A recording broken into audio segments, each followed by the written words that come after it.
कौवे का सौभाग्य।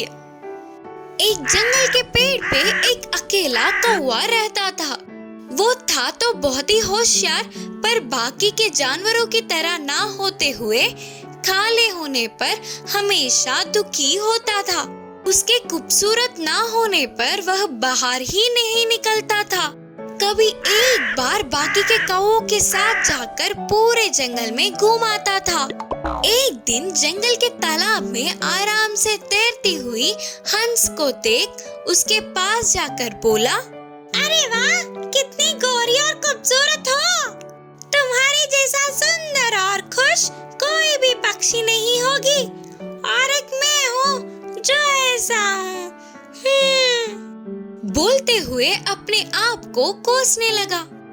हंस ने कहा, मैं भी ऐसे ही सोचकर गर्वित थी, लेकिन तोते को देख पता चला कि मैं कितनी गलत थी।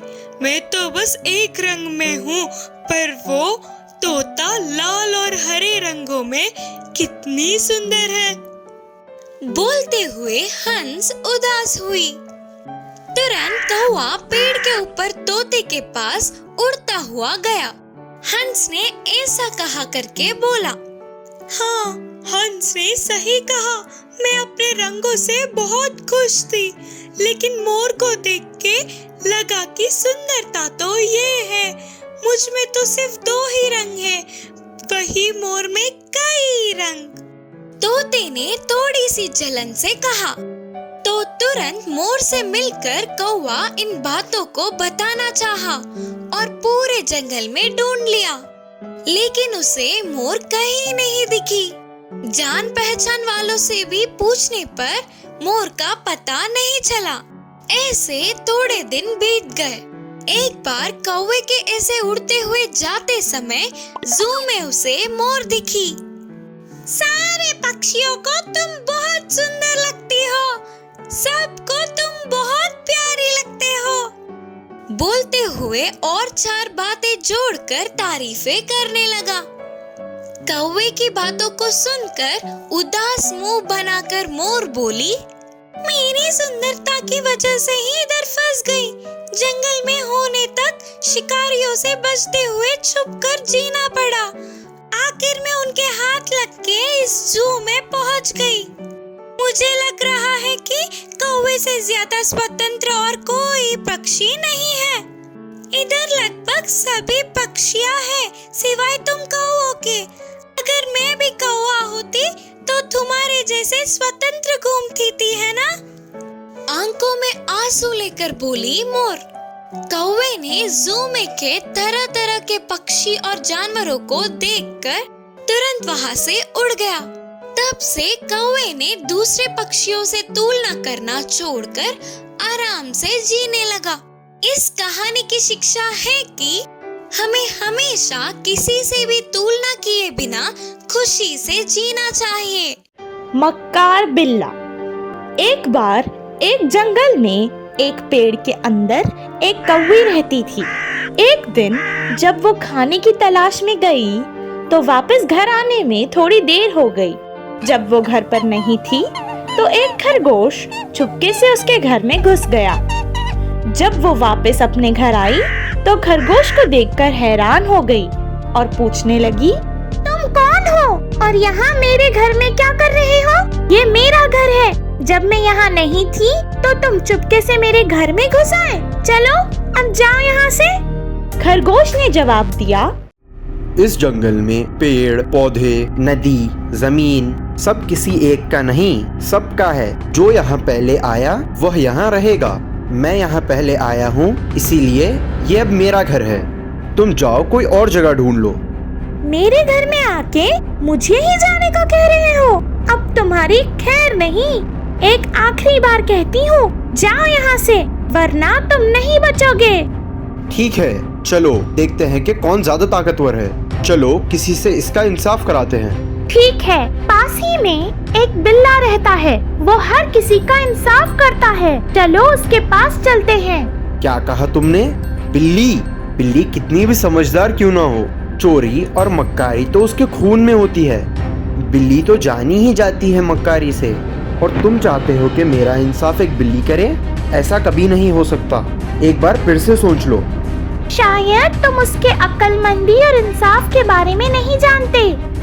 इस जंगल में सभी लोगों की परेशानियां उसी ने हल की है। तुम मेरी बात मानो और चलो उसके पास।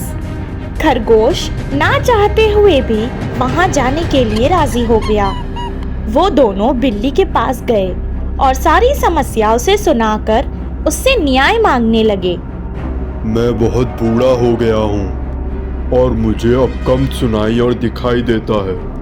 तुम्हें जो भी कहना है मेरे पास आकर कहो। वो दोनों उसके पास फिर से गए और सारी समस्या उसे फिर से सुनाने लगे और उससे पूछने लगे कि पेड़ के अंदर कौन रहेगा और कौन दूसरी जगह रहेगा। तभी बिल्ली ने कहा, मेरे प्यारे दोस्तों, ने भी अच्छे से रह लो। आखिर एक दिन सभी को मरना है। हमारे साथ जाने वाले हमारे अच्छे कर्मी ही होते हैं। कुछ भी हो जाए तुम दोनों हमेशा अच्छे काम ही करना और कभी बुराई का साथ मत देना। जब तक जिंदा हो हमेशा एक दूसरे के साथ अच्छे से रहना। और इतना कह के वो धीरे धीरे उनके पास आने लगा और एक ही झपटे में उन दोनों को अपने पंजे से पकड़ लिया और इनका शिकार कर लिया। इस कहानी से हमें ये शिक्षा मिलती है कि मक्कार लोगों को कभी भी अधिकार नहीं देना चाहिए। भेड़िए को सबक सिखाने वाला बकरी। एक जंगल में एक भेड़िया था। वह बहुत ही चालाक था। कोई भी छोटा जानवर दिखा तो उसे नहीं छोड़ता था। अगर कोई अपनी बुद्धि का प्रयोग करने की कोशिश किया तो ये उससे भी बड़ी चाल चलकर मार के खा जाता था। उसी जंगल में एक छोटे से घर में बकरी अपने तीनों बच्चों के साथ रहती थी। उन सब के घास चरने बाहर आने वाले बकरी और उसके बच्चों को देखते ही उसके मुंह में पानी आ जाते थे। अरे बकरी के बच्चे तो बहुत नरम नरम है रे। माँ बकरी के बिना अकेले किसी न किसी दिन तो दिखेंगे ना, तब देख लूंगा इन्हें करके सोचता था। उन बकरी के बच्चों को खाने की अक्सर भेड़िया कोशिश करता था, लेकिन हमेशा माँ बकरी के साथ होने से वह कुछ भी नहीं कर पाता था। एक दिन माँ बकरी को काम से बाहर जाना पड़ा। फिर माँ बकरी ने जाते जाते कहा, बच्चों ध्यान से सुनो, मेरे अलावा कोई भी आए तो दरवाजा मत खोलना। बोलते हुए कुछ सावधानियां बरतने को बताकर चली गई। ये सब कुछ छुपकर भेड़िया देख रहा था। आहा, यही अच्छा मौका है रे। माँ बकरी के लौटने से पहले ही किसी भी तरह से बकरी के बच्चों को खाना ही होगा।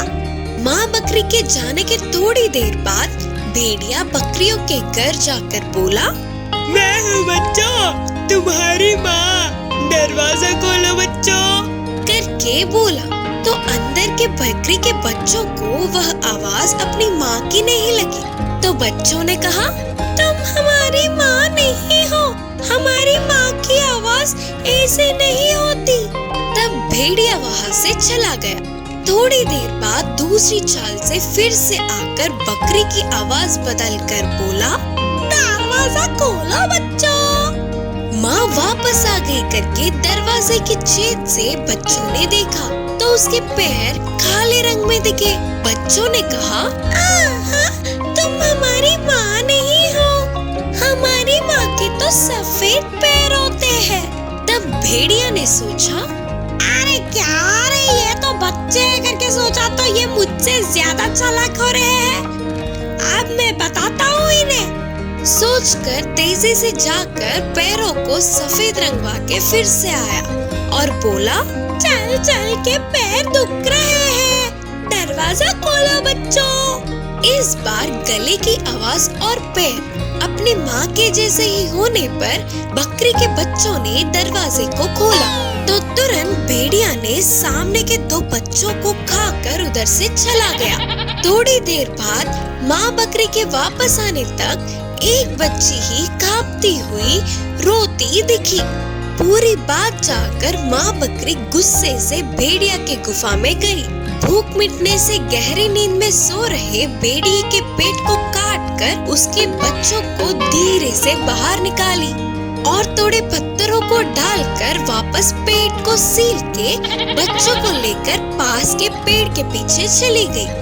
थोड़ी देर बाद उठने वाले भेड़िए को उससे पहले क्या हुआ नहीं पता था। प्यास बुझाने के लिए नदी के पास जाकर पानी पीने के लिए आगे झुकते ही पत्थरों के भार से नदी में गिरकर डूब गई। भेड़िए से पीछा छूटने पर बकरी और उसके बच्चे बहुत खुश हुए। उस दिन से वे जंगल में खुशी से आजाद घूमने लगे। इस कहानी की नीति है कि हमारे दुष्ट विचार हम पर ही भारी पड़ते हैं। मुर्गी और बतख। एक बार एक गांव में एक मुर्गी रहती थी।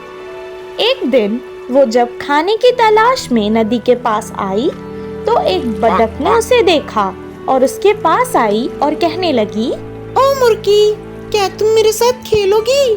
मुर्गी ने बहुत घमंड से जवाब दिया, मैं और तुम्हारे साथ खेलूं? ना बाबा, मुझे तो अकेले खेलना ही पसंद है। वहीं पास से एक भेड़िया गुजर रहा था। जब उसकी नजर मुर्गी पर पड़ी तो उसके मुंह में पानी आ गया और उसका शिकार करने के लिए वो मुर्गी के पास आने लगा। मुर्गी ने भेड़िए को देखा पर वो कुछ कर नहीं सकी क्योंकि आगे पानी था तो पीछे भेड़िया। बेचारी डर कर यहाँ वहाँ देखने लगी। तभी वहाँ बतख आई और कहने लगी, जल्दी से मेरे ऊपर बैठ जाओ, मैं तुम्हें यहाँ से नदी पार करा दूंगी। मुर्गी उसकी बात मानकर तुरंत उसके पीठ पर बैठ गई और वो दोनों नदी के उस पार जाने लगे। भेड़िए ने उसे देखा और वो बहुत उदास हो गया और वहाँ से चला गया। मुर्गी बतख से कहने लगी, मैंने तुमसे खेलने के लिए मना कर दिया था और तुमसे बहुत बुरे लहजे से बात की थी, मुझे माफ कर दो। उस दिन से वो दोनों बहुत अच्छे दोस्त बन गए।